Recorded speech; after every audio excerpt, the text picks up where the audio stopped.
तो फाइनली दोस्तों खेसारी लाल यादव के दूसरा होली गाने का पोस्टर आप सभी के बीच आ चुका है। इसी गाने के बारे में बात करने वाले हैं इस वीडियो में, तो वीडियो को लास्ट तक देखते रहें। और जो लोग मेरे चैनल को अभी तक सब्सक्राइब नहीं किए हैं वो लोग कर लें, क्योंकि हमारे चैनल पर भोजपुरी का हर खबर सबसे पहले आता है। तो दोस्तों खेसारी लाल यादव के एक नए होली गाने का पोस्टर आ चुका है, जिस गाने का नाम है आपका तो टेढ़ा है।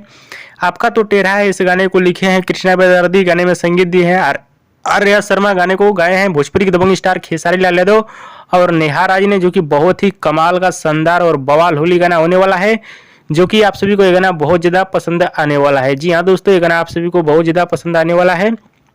और बात की जाए इस गाने को आप सभी के बीच कब रिलीज किया जाएगा, तो दोस्तों डेट तो नहीं बताया गया है, लेकिन जहाँ तक उम्मीद है परसों दिन इस गाने को रिलीज किया जाएगा मंगल मूर्ति फिल्म यूट्यूब चैनल पे। जी हाँ दोस्तों, मंगल मूर्ति फिल्म के यूट्यूब चैनल पे परसों दिन इस गाने को रिलीज किया जाएगा। गाने को सुनिएगा, बहुत ही बवाल गाना होने वाला है। वीडियो गाने में नजर आएंगे भोजपुरी के दबंग स्टार खेसारी लाल यादव और रानी एक्ट्रेस। वीडियो पसंद है तो ज़्यादा लाइक करें, कमेंट करें, शेयर करें, सब्सक्राइब करें। धन्यवाद दोस्तों।